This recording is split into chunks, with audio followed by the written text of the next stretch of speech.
menyaksikan Flash Report bersama saya Gabriela Claudia dan inilah Flash Report edisi hari ini selengkapnya. Menteri Kesehatan Budi Gunadi Sadikin mengungkapkan temuan mengejutkan terkait penerimaan bantuan iuran jaminan kesehatan nasional atau PBIJKN. Sebanyak 1.824 orang yang tergolong dalam kelompok masyarakat paling sejahtera justru tercatat menerima subsidi iuran BPJS Kesehatan. Temuan ini disampaikan dalam rapat kerja bersama Komisi 9 DPR RI di Kompleks Parlemen Senayan. Menkes Budi menjelaskan, temuan didapat setelah pembersihan dan pembaruan data penerima bantuan.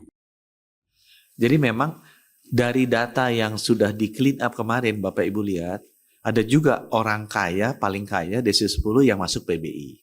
Nah, data ini masih ada. Nah, kalau orang kaya yang 10 itu masuk PBI, misalnya di situ ada datanya berapa? 1.824 orang desil terkaya mendapatkan PBI. Akibatnya, ada orang yang harusnya masuk PBI tidak bisa masuk. Karena PBI itu kan ada kuotanya, sekitar 96,8 juta.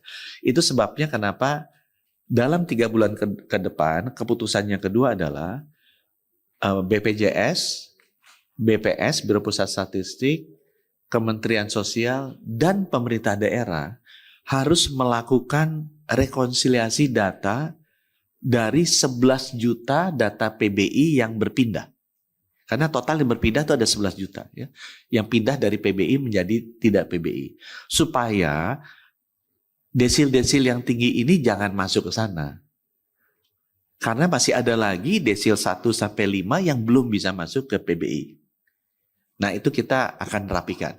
Tapi itu 3 bulan ke depan saja. Supaya tidak mengganggu khususnya pasien-pasien yang kritis tadi. Yang katastrofik tadi. Kendati demikian, Menkes memastikan selama masa transisi 3 bulan layanan kesehatan tetap berjalan, termasuk pasien dengan penyakit katastrofik.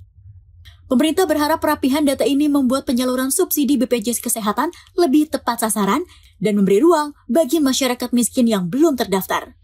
Tim Eljon Media melaporkan.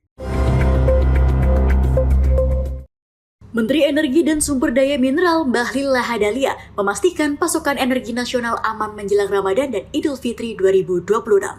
Kepastian disampaikan usai Bahlil dipanggil Presiden Prabowo di Kompleks Istana Jakarta. Menghadapi bulan puasa dan arus mudik lebaran, konsumsi energi diprediksi meningkat signifikan. Namun pemerintah menegaskan stok bahan bakar minyak dan gas LPG tetap terkendali. BBM untuk menyangkut dengan hari raya puasa dan hari raya Idul Fitri, baik LPG maupun BBM, dan saya sampaikan bahwa semuanya terkendali dan cukup batas minimum daripada stok nasional. Bahlil juga menjelaskan produksi solar dalam negeri kini semakin kuat setelah kilang Balikpapan beroperasi optimal. Produksi ini disebut mampu memenuhi kebutuhan solar jenis C48. Pemerintah mengimbau masyarakat tidak melakukan pembelian berlebihan dan tetap tenang. Ketersediaan BBM dan LPG menjadi faktor krusial untuk menjaga kelancaran transportasi serta stabilitas ekonomi nasional. Tim Liputan Eljon Media melaporkan. Demikian Flash Report kali ini. Ikuti terus berita terkini seputar pariwisata, bisnis, dan investasi di eljonnews.com.